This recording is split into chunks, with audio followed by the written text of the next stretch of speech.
alternativa. Perdemos o bonde. Temos que correr atrás, resolver isto. Eu estou advogando um novo ciclo de desenvolvimento industrial. Um dos blocos é petróleo e gás. Não pelo petróleo e gás em si, mas para verticalizar, por exemplo, aqueles 124 bilhões de buraco, 25 é petróleo. Então eu preciso fazer o refino, pelo menos o refino aqui, de maneira que ao invés de exportar petróleo bruto, eu exporte valor agregado. De maneira que eu domine blocos tecnológicos que têm verticalização ex-ante e ex-post, polímeros, novos materiais, fibras, etc, etc, etc. Então, esse é um dos blocos. O outro é o complexo industrial da saúde. 80% da química fina que a gente toma aqui em Sobral, nos postos de saúde do Veveu, estão em compra do estrangeiro. Sendo que 80% disso tem patente vencida, que você, com o Institutozinho de Engenharia Reversa, entrega aqui para a UVA, para a escola do professor Luciano, que eu não recomendo. Né? Não é por nada mesmo. Eu sou mal que não fica falta, eu ter passado sem essa. Apaga essa parte aí, não é necessário. Não é necessário. Não precisa. Não precisa, apaga essa parte, foi só uma pinicadinha, porque eu sou mal que não fica falta. Às vezes não precisa mais. Né? Então repare bem, você com o Instituto de Engenharia Reversa, com patente vencida, você pura e simplesmente copia. Se você não quiser depois desenvolver, você copia a química fina e você com um programa de compras governamentais pelo SUS, que já gasta 17 bilhões de dólares por ano, esse dinheiro já está sendo destruído. Certo? Você verticaliza para dentro, agrega valor e oportuniza trabalho de alto valor agregado para a população. Então eu defendo isso. O complexo industrial da defesa é outro complexo industrial que você já gasta uma fortuna. E tudo de fora. Só para vocês terem uma ideia, é de chorar. É de chorar. O GPS que guia os nossos navios da Marinha brasileiro é o GPS americano. De maneira que se houver um escaramuço, o cara lá desregular o GPS 1 grau, o cara sai de Niterói para a Amazônia e chega em Angola. As comunicações militares brasileiras, eu rio para não chorar, são processadas 100% por satélites norte-americanos. Isso não é para um país de 200 milhões de habitantes, e não quer ver a guerra contra ninguém. Só que quando você domina o ciclo de foguete e de coisa, você está dominando a microeletrônica. Percebe? A microeletrônica significa o empoderamento e o enriquecimento de milhares de vocês, jovens, que não estão obrigados a fazer um concurso público para ganhar mal e portamente pelos próximos 20 anos, porque está tudo congelado no Brasil. Essa é a questão. Então, há um ciclo ainda retardatário de desenvolvimento que nos obriga a fazer. Agora, o que nós precisamos no Brasil, e acho que se tem um país no mundo capaz de oferecer uma resposta concreta, é obrigar que o debate seja holístico. Eu tenho essa pinimba velha com a minha amiga Marina, fui colega dela, somos amigos, não duvido do bem-querer dela ao povo brasileiro, não duvido da decência dela, podemos ser adversários e provavelmente seloemos, olha, seloemos, né? Quem me ensinou foi o Padre Oswaldo, esse babaca faz para se exibir, se seloemos aqui é o que cabe, né? Esse babaca é o tema. Então repare bem, a Marina está fazendo o pior desserviço que alguém pode fazer, que é a hiperfragmentação do debate no país. Então, ela interpreta, não é? Certo? Aconteceu isso, a falta de um projeto nacional, cada um de nós se refugiou no nicho politicamente correto. E aí nós chegamos na situação de hoje no Brasil, em que tem alguém que é encarregado de não faltar energia no Brasil. E a energia não é só a retórica que o amigo reproduziu com o brilho. Não é o seguinte, que tem energia eólica, solar, biomassa, de célula de hidrogênio, ok, mas a energia tem que ser limpa e módica, de acessibilidade democrática. E aí nós vamos cair no silogismo. Olha como é constrangedor. A matriz energética ainda hoje mais limpa e barata do planeta é de base hidráulica. Por quê? Porque é não consultiva. Você não consome água para fazer girar uma turbina. Especialmente passar o lenço comigo. Então repare bem, aí você tem o movimento dos atingidos por barragem. É fato. Quem viu o que aconteceu em Palpina sabe que pode ser uma tragédia, uma barragem. Mas Belo Monte não. Sabe, Santo Antônio e Giral não. São barragens feitas up-to-date com o que é de mais moderno sob o ponto de vista tecnológico e de compensação socioambiental no mundo. E aí a energia chega módica na favela de São Paulo. Se não, eu vou abrir uma energia que está começando no Ceará, por exemplo, era 100% importador de energia quando o Cid tomou posse. A gente pensa nisso. Hoje o Ceará tem excedentes exportáveis e 46% da energia que a gente consome aqui são de base renovável, eólica. Nós já somos a maior planta de energia solar do Brasil. Eu comecei isso quando governador, aqueles 3 primeiras torres lá no Mucuripe eu trouxe por doação da Siemens alemã. Porém, na época, era só para estudar os ventos, porque era tão caro que não era possível. Agora o futuro chegou.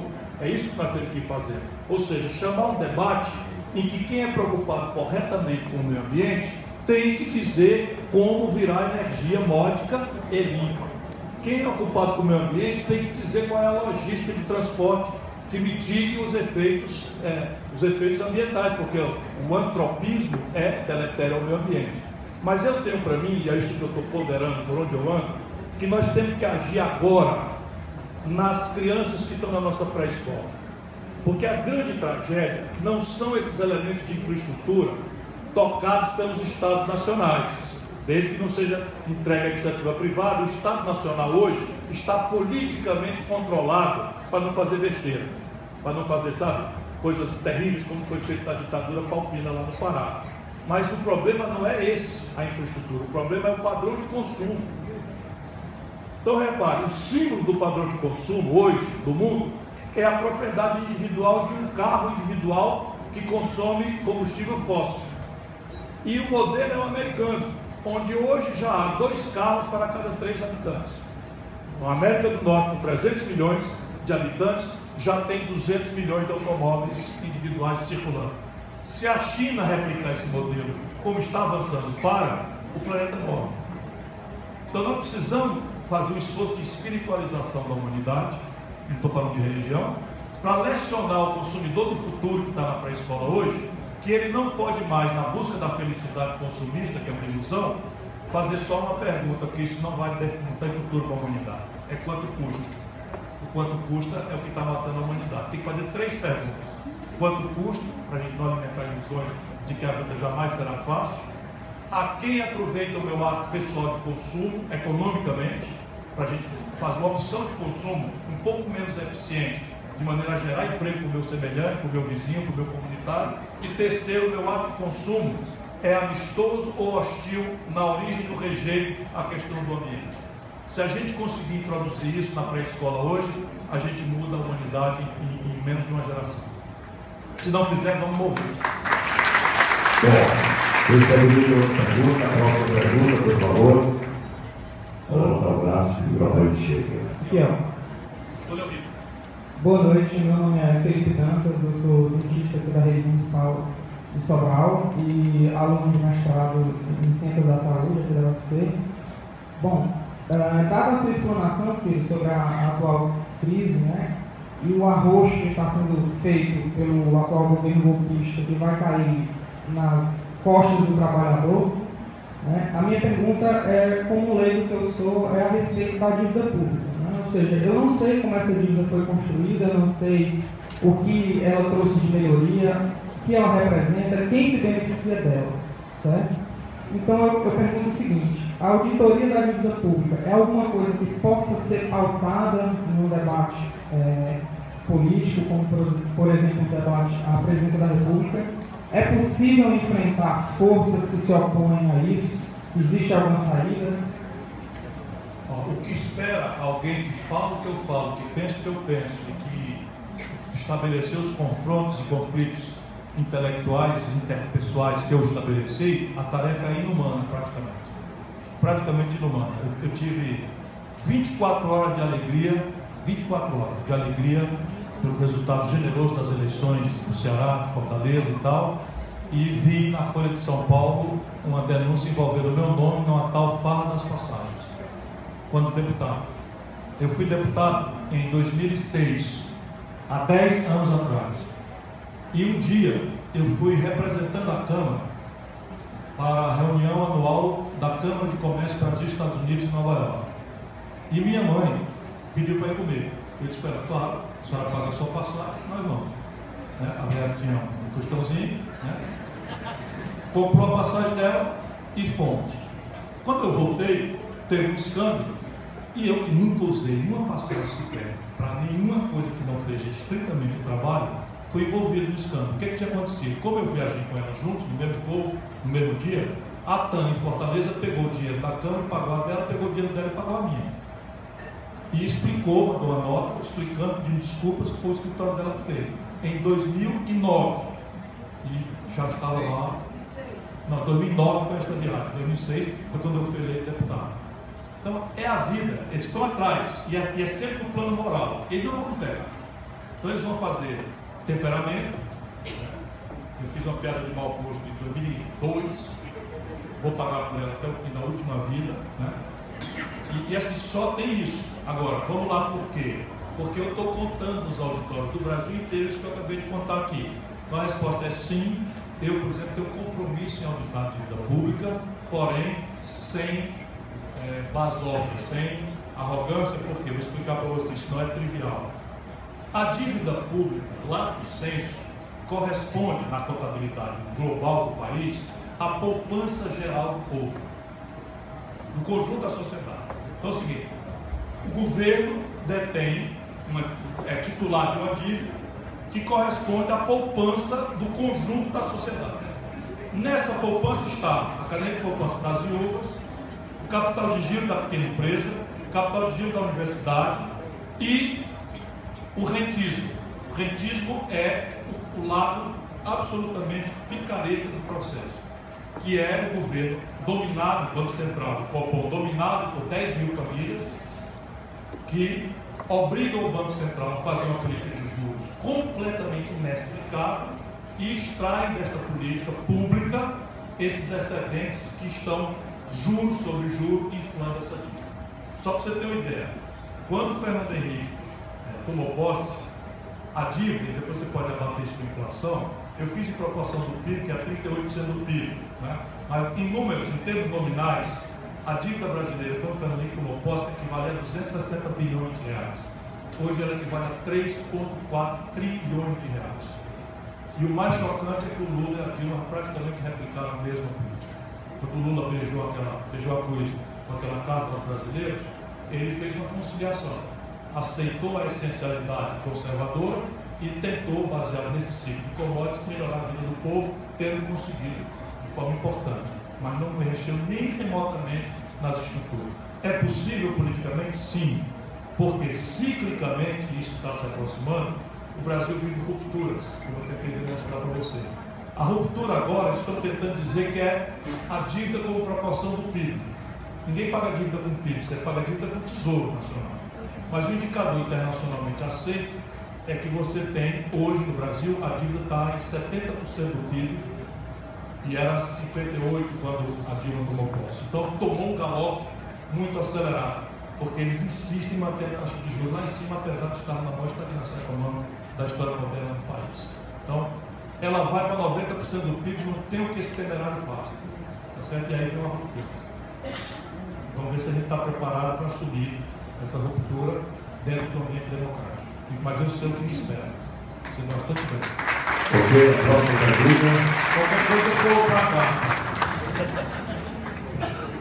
Boa noite. Isso sem falar em interações internacionais.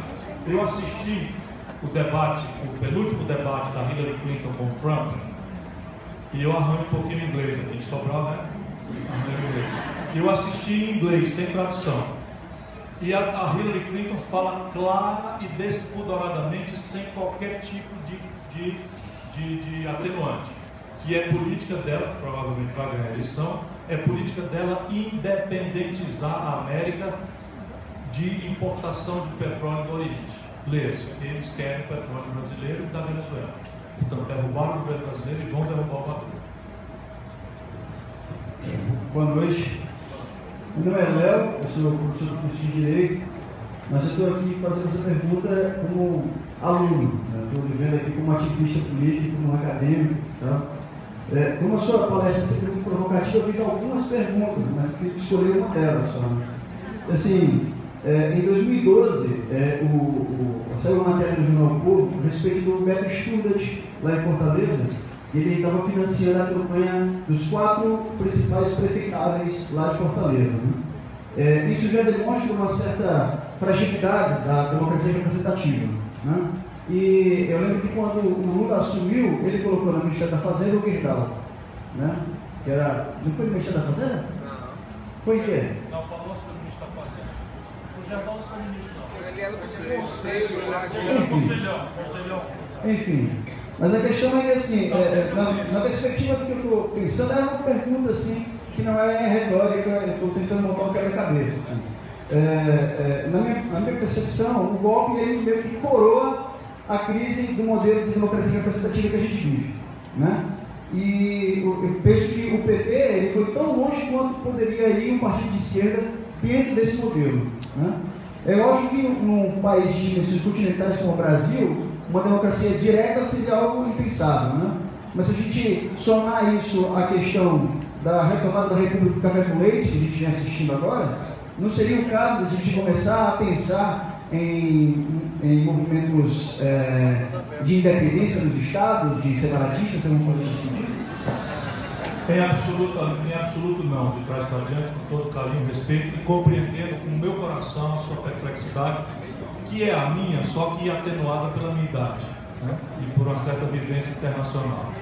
Repare bem, o Brasil tem chances, graças ao gênio português, tem chances globais, de protagonismo global, graças ao gênio português. Se você, por exemplo, olhar a resposta da sua pergunta, é a América Espanhola. A América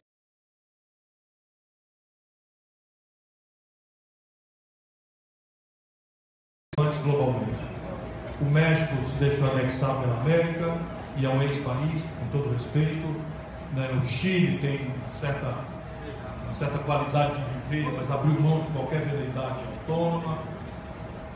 A Argentina é um desmantelo completo, está numa tragédia crônica que é semelhante à nossa. E o Brasil, a América Portuguesa, é essa potência extraordinária que nós temos, com intercomplementariedades que são, por exemplo, nós podemos colher uma agricultura tropical no mesmo dia que colher uma agricultura temperada no mesmo território. Nós temos petróleo e energia solar, né? Apesar das culturas temperadas e tal, na bacia de Campos nós temos petróleo, já perto do trópico, né? Enfim, abaixo do trópico, na região temperada, e temos a energia solar no Ceará, então, a biomassa na Amazônia e a biodiversidade na Amazônia, para uma nova farmácia, uma nova engenharia de alimentos. É tudo inimaginável o Brasil se ele se coesionar mais um pouco e celebrar o projeto nacional, ao modo como nós celebramos lá atrás, né, no Nacional Desenvolvimentismo. Agora, a lógica de impasses institucionais também, eu disse aqui com certa dor, e vou repetir, a nossa história não é uma história democrática. O período mais longo de estabilidade no Brasil, que se pode até alegar algo democrático, é o período do Dom Pedro II. Foram quase 40 anos de uma democracia parlamentarista, com poder moderador que distorcia a democracia completamente, mas com um imperador absolutamente estadista, e a quem o Brasil deve a consolidação dessa unidade maravilhosa que o mundo inteiro inveja. Né? Daí para frente, a nossa história é uma história de interrupções autoritárias.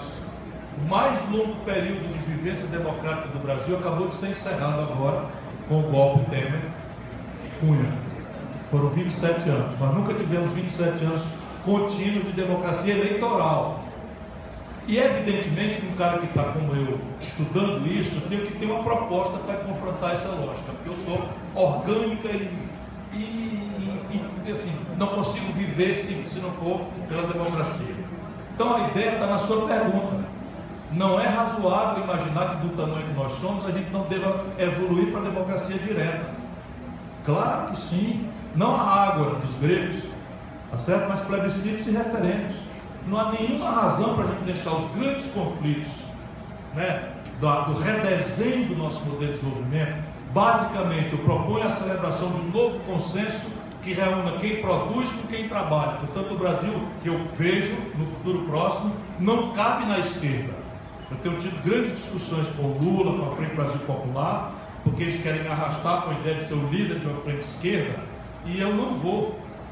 porque o Brasil não cabe na esquerda, muito menos na esquerda adjetiva. Nós precisamos, por exemplo, repare bem, qual é o único setor moderno, que eu estou dizendo aqui já deve insultar certas cabeças, qual é o único setor moderno da economia brasileira hoje, que é protagonista global? É o agronegócio. O agronegócio no Brasil só existe por causa do Estado Nacional Brasileiro, só existe por causa da Embrapa, porque não dá soja de Cerrado. A Embrapa desenvolveu com dinheiro público as varietais de soja, e hoje nós estamos na mão da Monsanto. Para não encobrir a conversa, o único negócio onde nós temos escala global depende do Estado brasileiro, que ano após ano subsidia os juros. Sabe esse juro que está estrangulando o comércio, que está estrangulando a indústria? Para eles não existe. E aí, se você olhar, o agronegócio está todo empurrado para a direita. Por quê? Porque a solidariedade proto-esquerdista, nossa como sem terra, nos obriga a esta solidariedade negando o outro, num país que tem o maior estoque de terras agricultáveis inutilizadas do planeta. Sabe, é falsa essa dicotomia. Então a ideia do consumidor que vai buscar a prateleira de orgânico é mais do que suficiente para a gente garantir todo o prestígio à agricultura familiar, orgânica, de pequena escala, com compras governamentais. Mas nós precisamos trazer o agronegócio porque estão pagando a nossa conta. A mineração paga a nossa conta. A nossa conta do nosso conforto industrial, 125 bilhões de dólares é o buraco. Vocês não são antagônicos? Não são antagônicos. Isso é que eu sustento comovidamente. Não são antagônicos. Desde que você tenha um projeto nacional de desenvolvimento com força para determinar limites, balizas, conciliações. Por exemplo, aqui no Ceará, uma experiência concreta, eu fiz como ministro da integração. Vivi essa confusão, pequeno contra grande, e os imensos estoques de terra do Apodi, são as terras mais férteis, com infraestrutura de irrigação, toda paga pelo governo, tudo cai nos pedaços e tal. O que eu fiz? Peguei uma multinacional chamada Dolly, não sei, deu o nome, chamei no ministério e propus para eles um consórcio que eu aprendi no Brasil, não foi no estrangeiro que eu aprendi. Aprendi em Santa Catarina, com a Sadia, com a Perdigão e tal. Você não precisa ser um latifundiário, porque o pequeno ele tem 3 desvantagens: financiamento, acesso à tecnologia e acesso ao mercado. O grande tem uma desvantagem grande, que é a concentração de renda.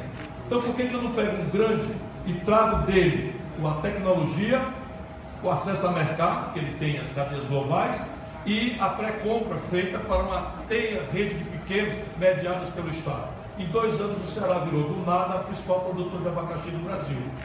Isso tudo está na nossa mão fazer. Tudo está na nossa mão fazer. Eu estou falando, quando eu era governador, o Ceará era 100% importador de mobília escolar. 100%. Porque a gente não tinha madeira, portanto não tem tradição moveleira. E aí veio o marco aqui vizinho e provou que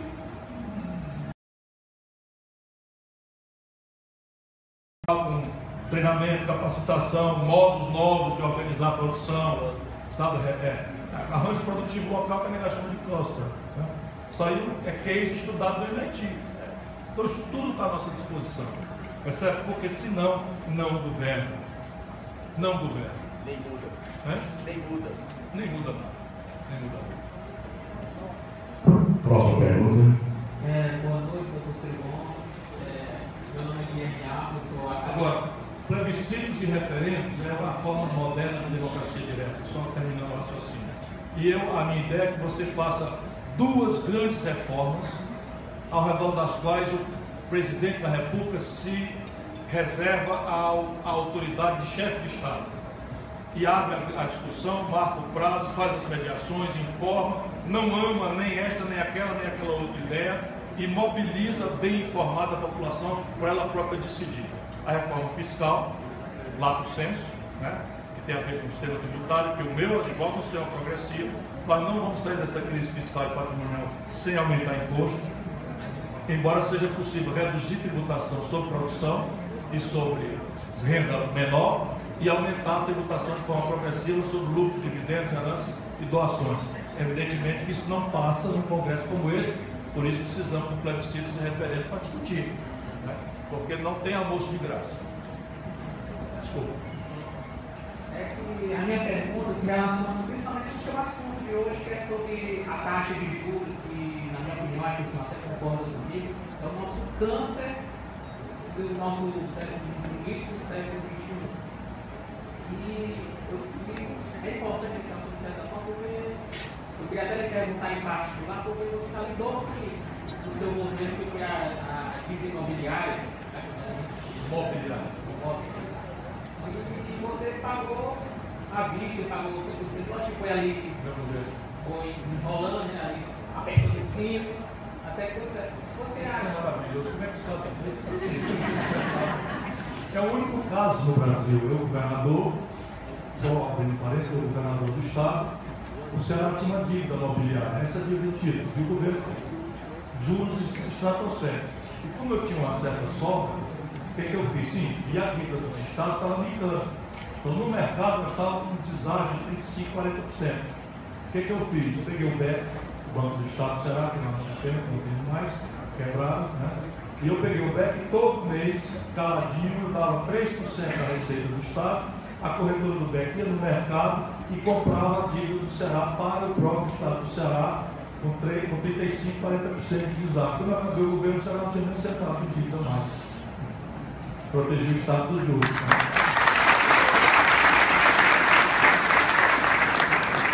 Você imagina se o presidente da República promete uma coisa dessa, os banqueiros mandam matar você antes de ser candidato.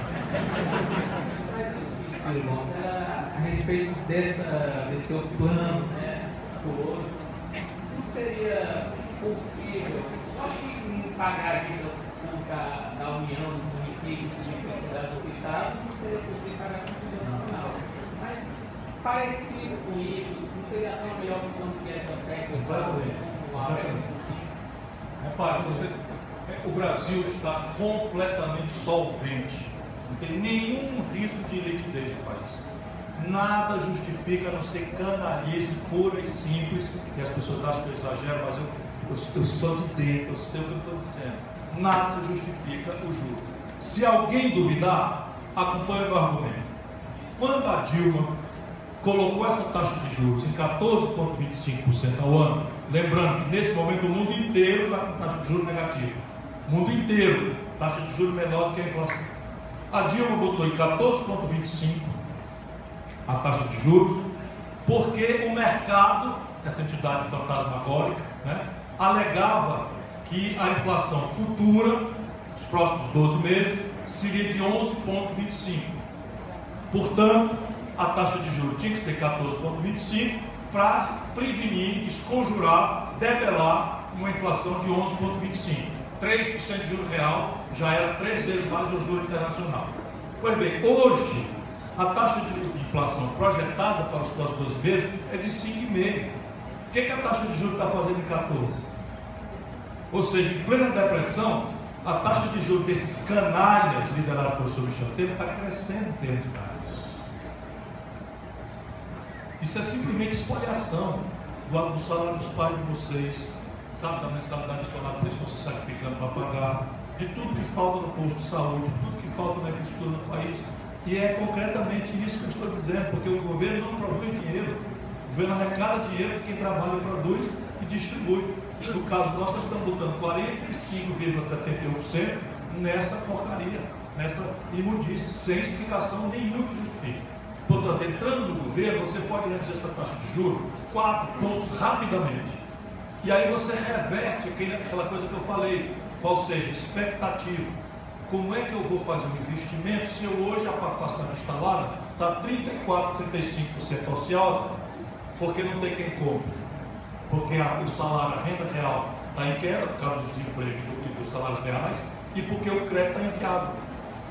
Se eu mudo essa equação, eu começo a ocupar determinados nichos e começo a ter sinalizações de que vale a pena voltar a investir, porque botar o dinheiro no papel do governo já não vai valer tanta pena. Pode falar. Penúltima pergunta, penúltima. Primeiramente, fora Temer. Eu sou Jessiane, faço direito na FGF. A luta contra a utopia e a corrupção, a luta contra a corrupção é uma utopia, porque ao meu ver, hoje no Brasil foi um golpe mais uma ditadura que uma repressão. Veja, imaginar uma obra humana invulnerável à corrupção é uma utopia. Eu não devo dizer isso para que ninguém daqui se sinta desestimulado a combater a corrupção, porque isto é uma essencialidade de uma nação civicamente sadia. Até as palavras aqui que eu estou usando são meio antigas. Mas qualquer nação civicamente sadia deve, de um lado, saber que a obra humana é falha, vulnerável, e que nós, brasileiros, não temos nenhum defeito genético. É mentira dessa elite carioca, que é corruptíssima e escravocrata, que nós somos uma nação mais corrupta do que os outros.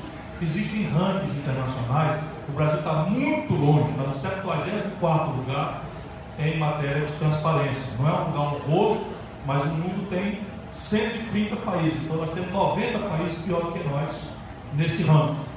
Porém, o que tem... Transparência pública, não privada. É claro, sem dúvida.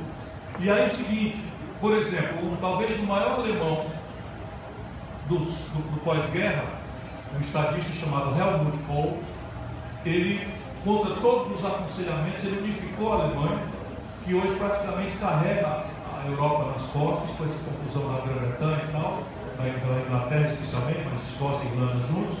E esse cara está no ostracismo porque foi pilhado em negócio de financiamento de campanha mal feito. Então você tem milhões de histórias em todos os países do mundo em que a obra humana é falha. O que nós temos de distinção no Brasil durante um certo tempo, que foi a ditadura que produziu, foi a impunidade como prêmio da corrupção. Isso é que é a doença. Então, na medida em que a gente não contemporize, não deixe por menos e force a mão, para que a impunidade não seja o prêmio da distorção, da corrupção, a gente está cumprindo o papel nacional, social, civicamente sadio. No mais, a obra humana é falha, vai sempre ser falha. Não é à toa que as lições de Jesus, de Deus, na Bíblia, ou do Torá, ou do Alcorão, todos têm lições sobre a falibilidade humana e as punições e ou prebendas sobre esse comportamento. Porque essa é a história da vida. Última pergunta. Boa noite, meu nome é Aldino, trabalho na Coordenadora de Juventude. Porque eu fico mais um pouquinho. Boa. Volta aqui. Nós estamos vivendo um certo descrédito com a política. Vimos aí o grande número de votos, de abstenções, de votos nulos, e estamos vendo aí um crescimento de uma juventude que ela está muito, além de desiludida, muito retrógrada, levantando a questão do Bolsonaro, essas questões de extrema direita.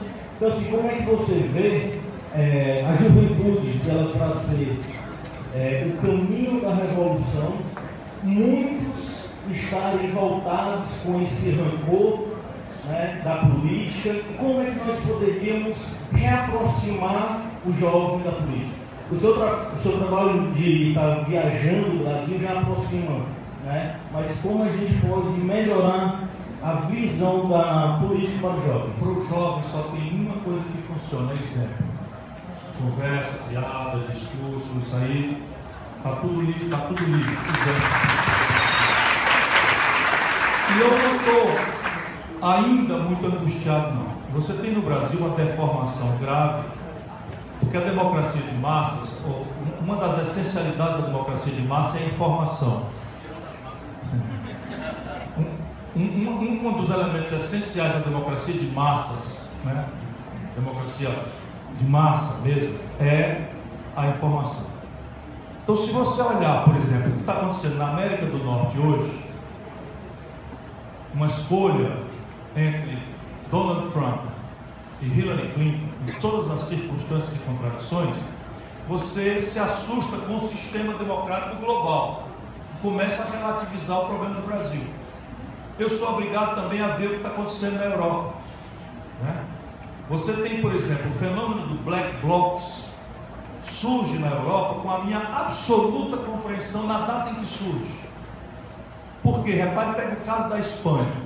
Na Espanha hoje, 42% dos garotos de 18 a 25 anos, olha aqui, 42% dos rapazes e moças espanhóis de 18 a 25 anos estão desempregados.